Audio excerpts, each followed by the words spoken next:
Good evening. Good evening from Israel. My name is Hersh, and I am the Vice Chairman of the World Zionist Organization. These are not regular times in Israel. We are different people. In many ways, it is a different Israel.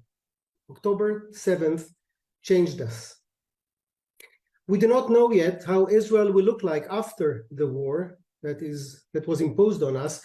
But one thing is certain. We cannot allow ourselves, we will not be able to look in the mirror if we will not do the utmost to release the people that are held in Gaza. This is the subject of this evening. I would like to thank Rachel Goldberg, mother of Hersh, for being with us. The conversation with her will be facilitated by the actor, musician, and Camp Ramah alumni, Jonah Platt from Los Angeles. This program will be concluded with a joint singing of Achenu that will be led by Cantor Marcus Feldman of Sinai Temple. I want to thank Amy Scott Cooper, Director of National Ramah Commission, for putting this program jointly with us at the WZO. And now I'm forwarding the microphone to you, Jonah Platt. Thank you.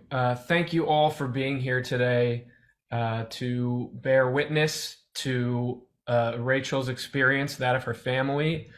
I am a Ramah alum, as you heard. I was a camper at Ramah Ojai and a counselor for 10 years. I've been to Israel many times. I'm an actor and Jewish advocate, and like I'm sure all of you and Jews all over the world, I have spent the last almost 4 weeks alternating between action, a haze of inaction and anxiety, and the demands of daily life, just trying to get through all of this. But I'm glad we're here today to do something together, and that is to listen to Rachel and see what we can do as a community to support her and to help bring Hersh home. So I'd like to invite Rachel to join me. I'm going to wait for her to unmute herself.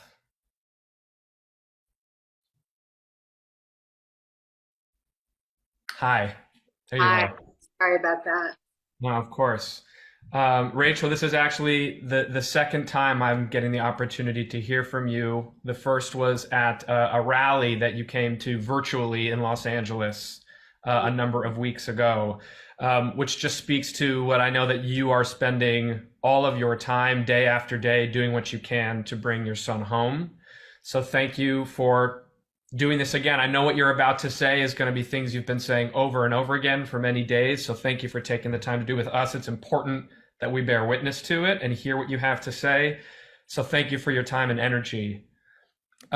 If you would, I would love for you just to start by sharing with us some words about your son Hersh, the kind of person he is, what he likes, what kind of brother he is, what kind of son he is.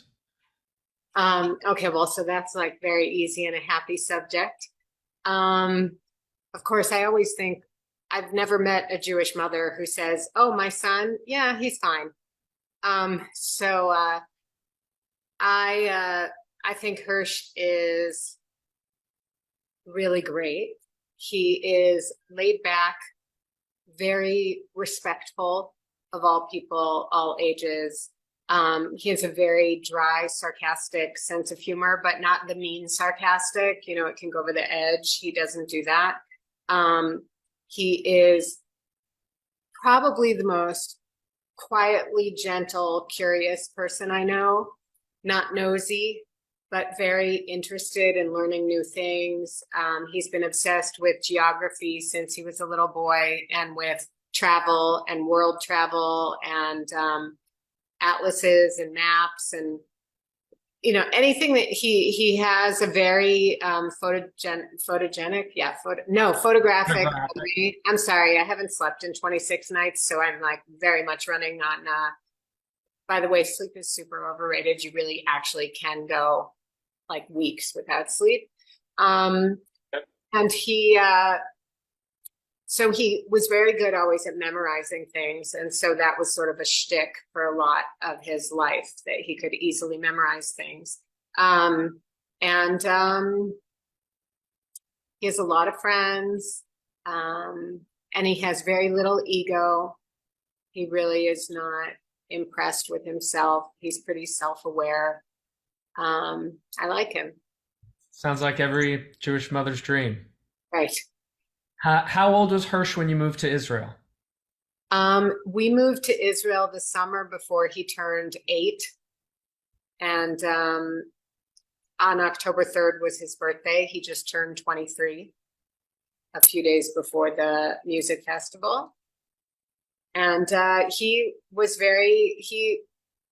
been very happy living in Israel from when we made Aliyah. It was a challenge for him initially because the language didn't come easy for him. And he was used to being considered that like really smart kid. And all of a sudden something was a little bit challenging and that was not fun for him. But we always say when he went to 7th grade, because in Israel, high school starts in 7th grade, he suddenly found this wonderful group of friends and really felt comfortable in his skin and felt comfortable in the language. And so sort of from 7th grade on, he was just a very content, sameach bechelko kind of person. And I know you have other children who are obviously not on this Zoom with us. What kind of brother is Hersh to your other children? So Hersh has 2 sisters. Libby is 20 and Orly is 17. And he is, well, I think there's always that interesting dynamic in families whenever, depending on the pattern of, if it's boy, girl, and, how many and all that. I'm always fascinated by that stuff. He was close with both of them in different ways. He had a much more jokey older brother relationship with his younger sister, and he's always joking around with her. And Libby and he are closer in age and, they get along. And I think they are starting to get along more as they get older, because I think that just naturally happens to siblings who, maybe had some competition when they were younger, and which was always funny because there was no competition to be had because they're like chalk and cheese. They're like the complete opposite brand of human. But it's definitely been just completely the Twilight Zone, having this piece of us not here now. What are your daughters doing day to day now? How are they faring? How are they getting through this? Well, until this past week, they were home, because there's still, rockets flying and there was just a lot of stuff happening in the country. You're zooming in from where? Sorry, just so we understand. Sorry, we live in Jerusalem. And my younger daughter this week did go back to school. I mean, they don't have full-time school, but she started to go back to school, and my older daughter we're working on that. Sure. Okay. So now I'd like to, if we could go back to that day, to October 7th, if you could share with us what the experience of that day was for you. Sure. And I mean, I kind of feel bad because I super appreciate that. I think a lot of people have really been following, and I feel like a lot of you have heard this before. So I'll try to kind of not make it too. You tell it however it comes out. We're here for you. So I guess, I'll start just a little bit before, because Friday night was Simchat Torah, Shabbat night. Actually, here's a part of the story that not everybody knows. On Wednesday, which I guess was October 4th, maybe, I don't know how to do math anymore. He actually had gone up north to a trance music festival up north that was supposed to go from Wednesday until Sunday, the 8th. And so he was up there with his camping stuff and his backpack. And on Friday, late in the day, he called and said, the police just came and they said the permit that the music festival here has isn't appropriate through the weekend. So they're closing it down. So I'm coming home. So he was coming down from the north and said, so I'll come with you guys to shul for Simchas Torah. and I'll come with you to dinner. We were going to friends for dinner. So I said, great. And he said, and then Honor and I, that's one of his best friends, will go after dinner and we'll go do something fun. So he came home Friday late in the day and came with us to shul Friday night and danced with the Torah, and all of us did, and it was great. And we went to our friends for Shabbat dinner, and another family was there as well who we're close with, and it was just very typical, happy, everybody laughing, good time. And right around 11 o'clock, he kissed both John and me. He hugged our host, and he left with his backpack, and he said he's going to go to Honor's house, pick him up, and then they were going to go out to, do something fun. And so that was the last time that we saw him. And Shabbat morning, John had already left for shul at 7:30, which was pretty early, and it was Simchat Torah, and I knew it was going to be long davening, so I thought, well, I'm not going that early. So I was drinking a cup of tea in the kitchen, and then the bomb siren started to go off. So I went to wake my girls, and we got into our bomb shelter, and we waited the 10-minute, the protocol is wait 10 minutes. If you don't hear a boom, an explosion, anything, you can come out. So I came out, and I didn't know where Hersh and Honor were camping out. I just knew they were camping out somewhere. So of course, even though I don't usually use my phone on Shabbat, I went to grab my phone and turned it on. And I think that when I turned it on, I should really check, but I think it was 8:20, 8:21, and instantly 2 WhatsApps popped up that had come in at 8:11, both of them. And I mean, I think most people know, if they've followed this, that the first one said, I love you. And the second one said, I'm sorry. And, instantly my throat closed and my stomach clenched up, because I just thought, there's no way on earth he would write that unless something terrible was happening. And then it was, this odyssey of trying to find out, where is he? Because we didn't know exactly where he was.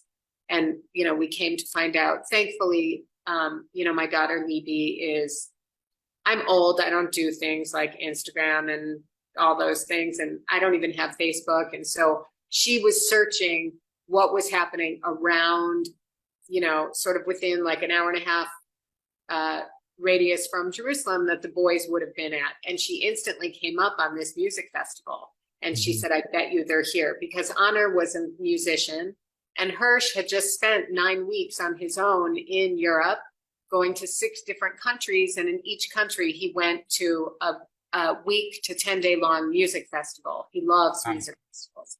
So it was just, we were pretty sure that's where they were. We sent a screenshot of that to their third friend. They're like a 3 musketeers, but thank God the third friend was in Cyprus with his family for Shabbat, or he would have been with them.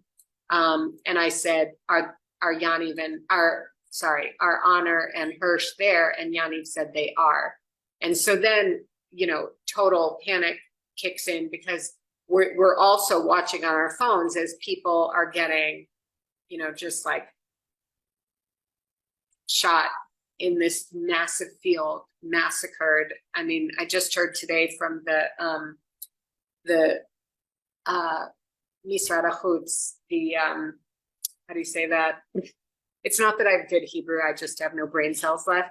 Foreign Ministry, that they said it's now the number. They have found enough bodies in that area that it's close to 300 kids that, these are these barefoot, hippie, crunchy, music-loving, music festival goers.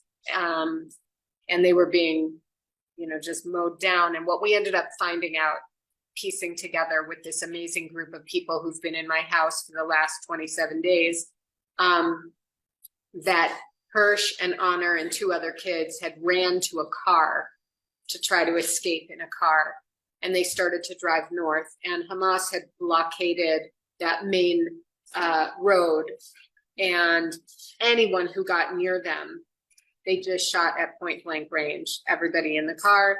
And there were rockets falling. So many of the cars that were trying to escape, the kids stopped the car, and everybody just went running out to these bomb shelters that they have that line that main road down near those kibbutzim in the south.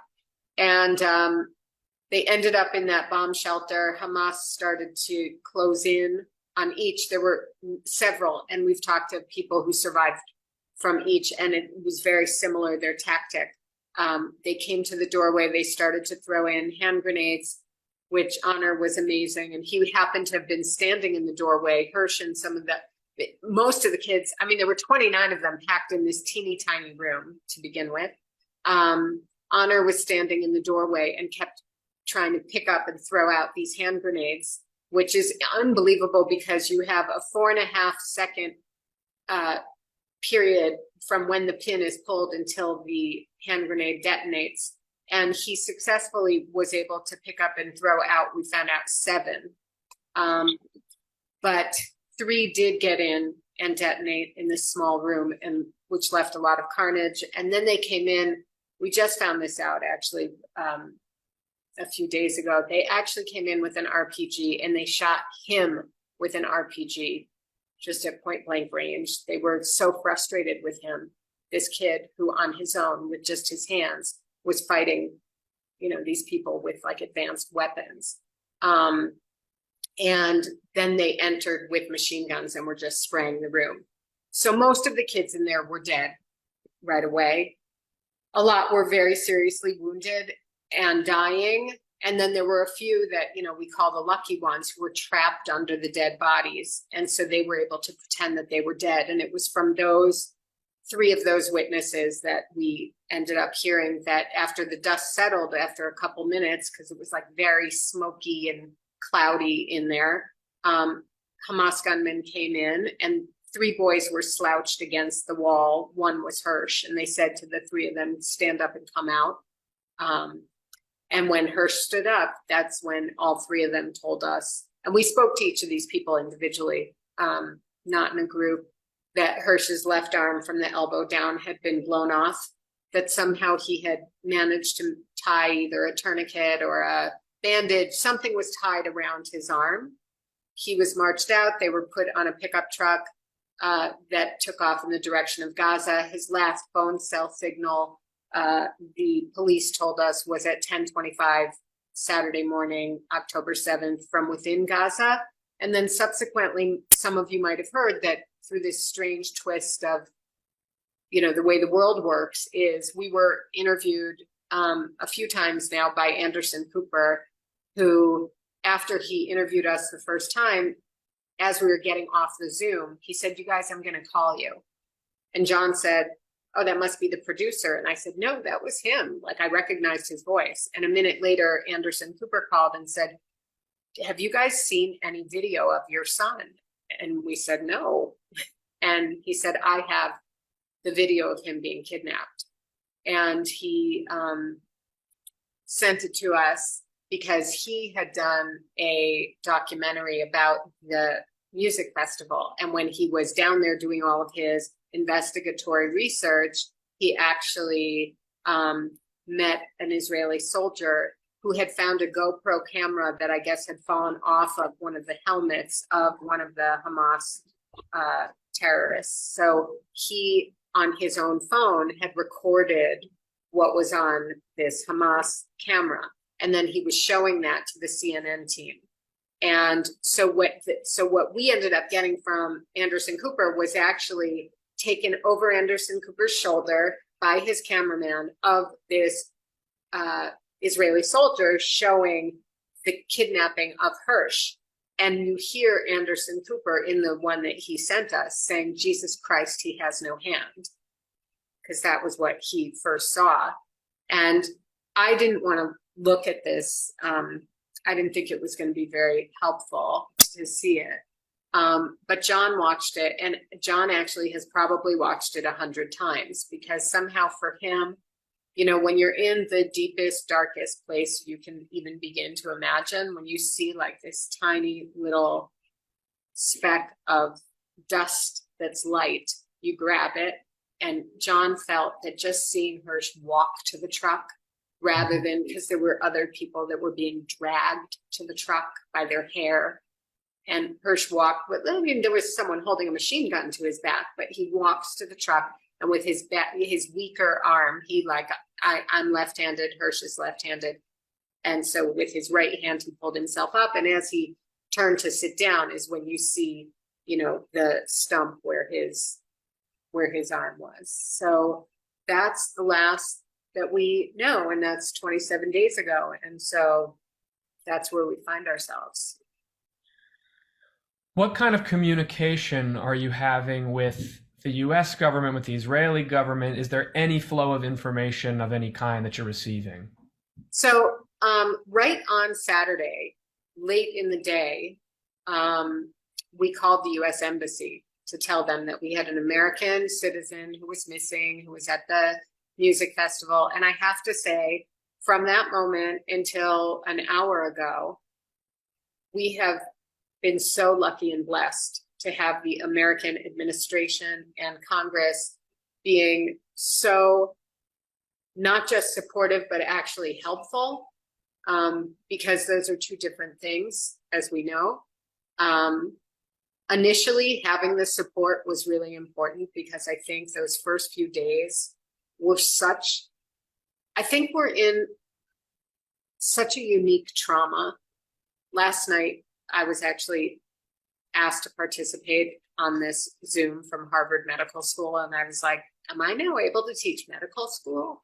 But it was run by the Department of Psychology, and they were talking about trauma. And so they had another man who has family who is kidnapped, and me, and we each presented, what our loved one went through. And then they were explaining trauma and how trauma normally works, and that this type of trauma is so not normal trauma because it's so prolonged and protracted, and it's like taffy. It's just this long, excruciating situation.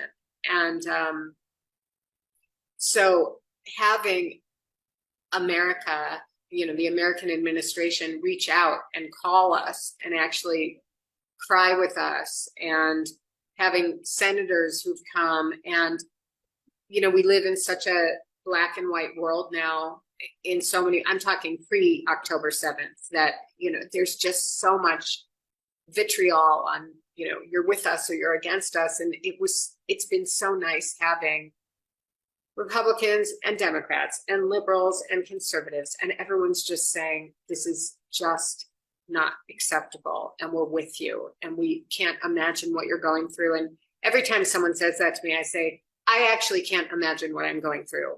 I literally cannot imagine what I'm going through. It was really helpful. The call with President Biden, which I think a lot of people heard about, was unbelievably beautiful.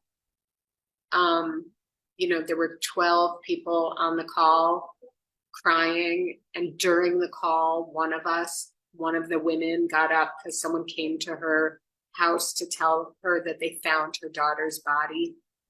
And it was while we were on the call, but she was at the moment sitting Shiva because the day before they had found her other daughter's body. It was unbearable, like the sound of this woman was so primal of maternal pain that we all started sobbing, including the president. He put his head in his hands and he was sobbing. And it was just necessary. We just needed somebody to be crying with us. And so we have felt a lot of support and strength from the American government and from, of course, the American public, whether it's within the Jewish community, of course, which has been wonderful and nourishing during a time where we're actually like so malnourished and can hardly, walk. And yet just Americans all over the world, and truthfully, people from all over the world have reached out, and it's helpful. I never knew that was helpful.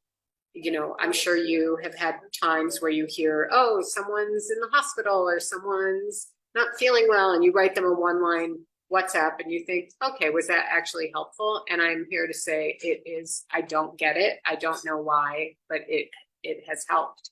And then about the Israeli government, they have initially much less support, but I understood. I mean, we were still, for the first 24 hours, there were still terrorists running around. I mean, we were, and rockets were falling. I mean, I didn't expect them to knock on my door and say, let me help you find your son. So that was why we were so lucky that we have such an amazing community of people surrounding us who, I didn't need my friends to come hug me. And still now, I don't really need that. What I need is if you have something that you could do that can help us. And so people showed up who were like, listen, I'm a political strategist. I can help you. Listen, I'm a PR person. I know how we can get, his name out there. I can help you. And that has been unbelievable within this darkness to see people so willing to really get creative in what they could offer. Because the truth is, I don't have any bandwidth to tell you. That's part of the problem, is when people are like, what can I do? Which I know is sort of the title of this Zoom, and I do have suggestions, but in general, what was really helpful is when people come and say, here is what I can do. Because when you really can't function, it's hard to tell people what you need. So let me phrase it another way then, instead of what can we do? What are you seeing that is giving results that are feeling positive to you, that you feel is having an impact that we can amplify and do in kind? Well, what we have heard, and actually someone's taking the idea and making it into a website if it's going to be even more helpful. So apparently we have Instagram, Twitter, and Facebook bring Hersh home. And we do have on, I think it's Instagram, very specific turnkey ways of reaching out to your elected officials. But I kind of think that's even a little bit too complex. I like things that are extremely easy that I know will take me 1 minute because I'm lazy. So when we were in New York last week, I spoke, was it last week? At some point, I was asked to speak on behalf of the hostages at the UN. And we were there in New York. It was a 33-hour trip of going there, doing that, meeting a bunch of people, coming back. And when we met with UJA and at the Central Synagogue, and people were saying, what can we do? And I said, I think what's really annoying for our elected officials is when people don't stop bothering them, but in like a very small way. Like I think about, you said you used to go to Camp Ramah. I also did. And I can, whenever you're trying to sleep and you're really tired and all of a sudden there's a mosquito that goes by your ear and it's so upsetting and it's so small and yet it can totally ruin your trying to sleep. And I said, I want everyone to be that mosquito to your elected official, meaning that every single day, and I'm not kidding, that when you're boiling your water for your coffee or your tea, to pick up your phone and call either your senator or your representative or your mayor or your governor, or you could do a round, you could do one every other day, and you just say, hey, good morning, today's day 27. And the hostages are still not free in Gaza. Have a nice day. And then you call back the next day. Hi, I noticed that today is day 28, that the hostages are still not free. What we have heard is that it is very annoying, but not in a bad way. It's annoying in a way that they realize this is important and they don't want this to fall off the agenda. Because like it or not, the truth is that there are actually hostages all over the world now, and we have forgotten about them. I think it's a tiny bit harder to forget about 239, but nothing's impossible. And I do think that in these next few weeks or days or weeks, certain populations within that will probably get released. That would be complete conjecture. I know nothing about what I'm talking about, but I think at a certain point, holding the 85-year-old grandmothers and the 9-month-old and 2-year-old babies, it's a little bit absurd. Like, I think at some point those populations will be released. I think that the poor, I think there are 52 Thai workers who were swept up into this. It just seems very weird to me, but we have to keep doing this until all of them are released. And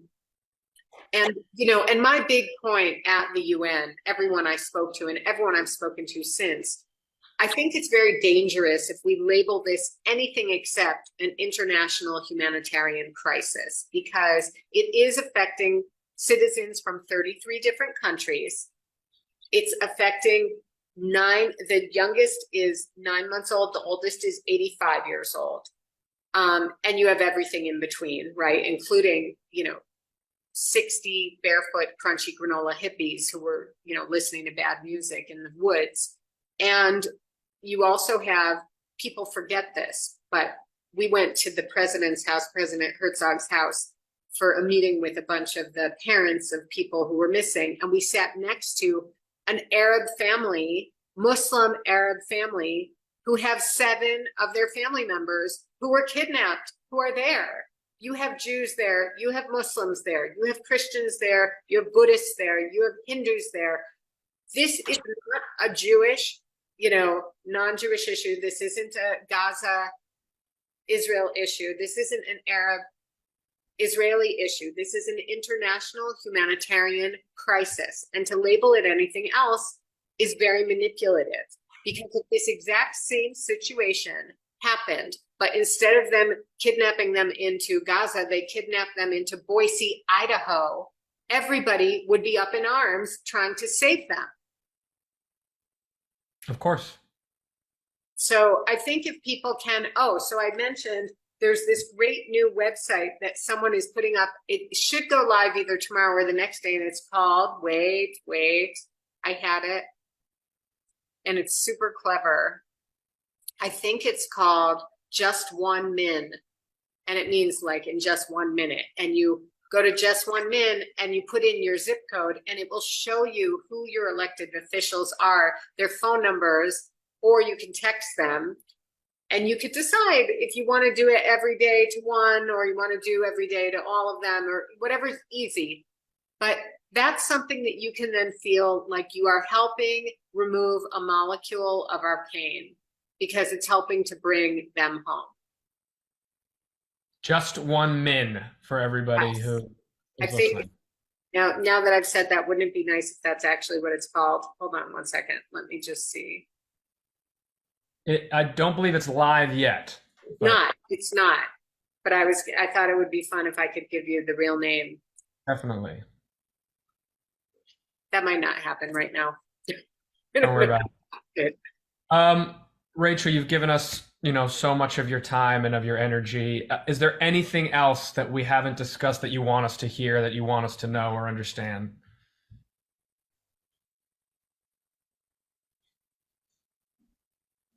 You know what? I think that the world's really very unrecognizable to me right now, and I know it is for a lot of people.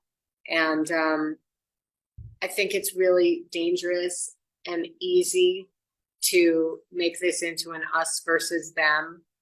And I think we have to be really careful on every level with how we talk and how we approach what's happening. I think there are good people in Gaza. I think there are good, innocent people in Gaza. And I'm sure that I know that they are also suffering. I'm suffering for my own kid who happens to be there. And I know there are a lot of people there suffering too. I also worry about our soldiers who are going there and they're suffering and they're putting their lives in danger, which is the last thing on earth that I want to see right now. I feel like we collectively are in trauma. We're still going through trauma. We're still trying to digest what happened. And I just think we have to be really careful not to do harm that's just going to further pain all of us. But I really appreciate this community, and I appreciate people for coming out. I mentioned how when we were in New York, we hadn't slept the night before. We did not sleep on the plane. And then we hit the ground running and we were there for the whole entire day. And at the end of the day, when the team that was with us said, no, you're going to go to UJA. And I said, why? Those are our people. Like, they love us. They don't need to hear from us. And they said, no, you need it. And we went to UJA, and it was so comforting to be with people who we weren't fighting, and we weren't trying to explain ourselves, and we weren't trying to convince of anything. They were just there with our pain. And then we went to Central Synagogue, and the same thing happened, where people were just holding us and taking part of our pain and crying with us. And I realized that's as important as when we go, you know, try to like meet with ambassadors at the UN, or try to argue with people, you know, in the media, or try to raise awareness of this issue, you know, in social media. And I know that everybody has their challenges around the world right now, and there's a lot of anti-Semitism, and people who are on campuses, you know, my heart goes out to you. It's not what I experienced when I was in college, and there are challenges in many different angles and areas. And, you know, I hope that we can all support each other during this time, which is so challenging. Well, I know you can't hear from or see all 750 of us who are here with you now, but we support you, and we are holding you and your pain and your love for your son, and you are not alone. Thank you. And just keep praying for him. I really believe in the power of prayer. Hersh ben Perel Chana, I'm a Yiddish mama, and the Yonatan Shimshon, and all of the hostages. You know, John said yesterday, and I really appreciated it. He said, if Hersh walks in the next 10 minutes, we're not done till we get the last one out. I really thank you all. Really thank you. Thank you, Rachel Goldberg, for your bravery. We pray for Hersh. Thank you, Jonah Platt. And now for Achenu, I would like to invite Cantor Marcus Feldman of Sinai Temple.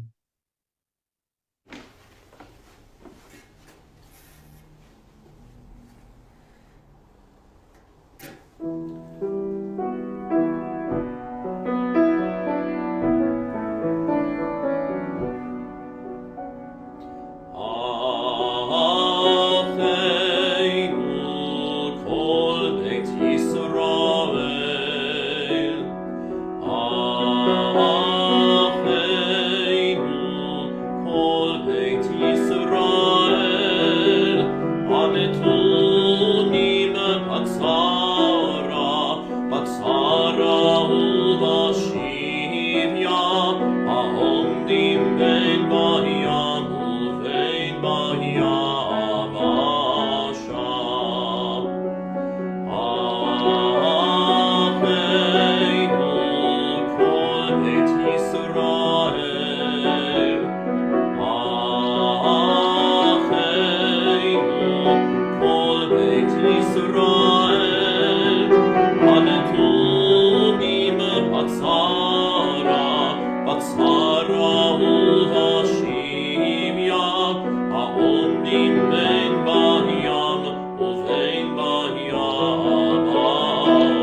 Thank you, everyone. Erev Tov from Israel.